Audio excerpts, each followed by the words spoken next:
What's going on, guys? Ken the real estate guy. Today I'm going to give you the no BS guide on how to get into wholesaling real estate. Step number one is to pull a list from PropStream.com. PropStream offers many different types of lists such as tax delinquency, pre-foreclosure, vacant homes. That's where you get your data. That's probably the most important thing. Step number two, once you have that list, you want to do something called skip trace. What we use skipforce.com, and what skip tracing is, you upload that list to skipforce.com and it comes back in many different numbers for each property address. From there, once you have the numbers, it's off to the races. Step number three, once you have that list, it's skip trace, you upload it into a dialer system. What we use is readymode.com. If you don't have a full team just yet, I would probably recommend a dialer system like mojo.com. And what that dollar system does is once you upload that list, all the numbers that are on that list, it simultaneously calls it. So you're not gonna have to be on your cell phone and just dialing each number one by one. That would take too long, and when you're trying to grow and start a business, you gotta work smarter, not harder. Step number four, start calling. I know you're probably wondering, man, I don't have a script. How am I gonna speak to these sellers? Don't worry, I got you. In the description below, I'll personally give you the list that we use within our company. When you speak to these sellers, you want to talk about the three pillars. The three pillars is timeline, price, and motivation.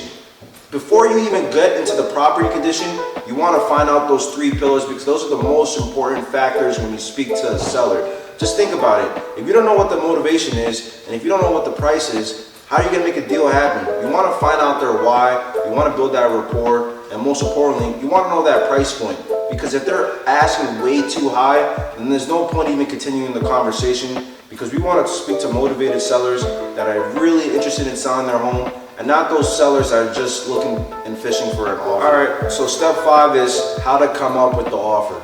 So you guys finally got in contact with that seller, you ran through the script, you got the property in condition, you got the motivation, you got the price point on what he's looking for, but now it's time to figure out, how do I make the offer? First and foremost, before you make an offer, you have to find the comps in the area. So for an example, if the subject property is a 3-bedroom, 2-bath, you want to find similar homes in the area that are 3-bed, 2-bath. That's step number one. After that, it's all about the property condition, right? So if your property condition, it needs work, it's distressed, it hasn't been renovated in over 15, 20 years, then you know that, all right, there's no way you're going to be able to offer ARV, which is the after repair value. So from there, you determine what the rehab cost is going to be. And don't worry, I have a rehab calculator in the description below where you just plug in the numbers and you'll be able to figure out roughly on what the rehab cost is going to be and what your MAO is going to be. And your MAO is considered your maximum allowed offer.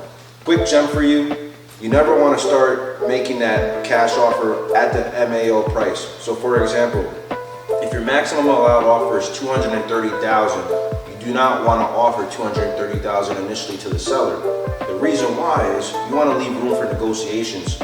So in our business, what we do, if MAO is $230,000, we typically offer $40 to $50K lower than the MAO. Be prepared, the seller may hang up on your face. What we do if the seller hangs up, we call back and say something along the lines of, hey, John, I think we got disconnected. And then typically the seller will be like, no, I just hung up on you. It is what it is, it's a numbers game.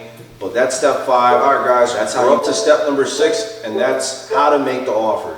So you ran the numbers, you know what to offer the seller, but now it's all about the pitch. How I personally make an offer to the seller is something along the lines of, hey, John, this is Kenny from the Kismet team. How's it going today? John's gonna respond. I'm gonna say, all right, that's awesome. Do you have time to just have a quick chat? The underwriters got back to me to let me know what your home qualifies for. John's gonna say, yeah, what's the offer? So when the seller says, what's the offer? This is typically my pitch. This is where that script that you use, you tie all that information together to make that offer. So let's just say John told me in that initial phone call that the house is distressed, the kitchen hasn't been renovated in 10 to 15 years. His motivation is he wants to go move down south. I'm gonna tie everything together. I'm gonna paint that picture for the seller. So my spiel will be something along the lines of, John, so the underwriting team got back to me to let me know what your home qualifies for. I told them everything about the home. I know you mentioned that the kitchen needs some work to get it to HGTV 2024 standards, and I know the roof is going to need some work as well. However, we are still willing to purchase the property as is. We want to help you move on to bigger and better things. I know you mentioned you wanted to go live down south in Florida, and at this time, our cash offer is going to be $230,000, covering all the closing costs, state and city taxes, and title fees. Boom. That's it. You notice how I painted that picture? I included that motivation of him wanting to move down south to Florida. I included the property condition, telling him that it needs some work and it's going to take some time and energy to get it to that HGTV 2024 standard.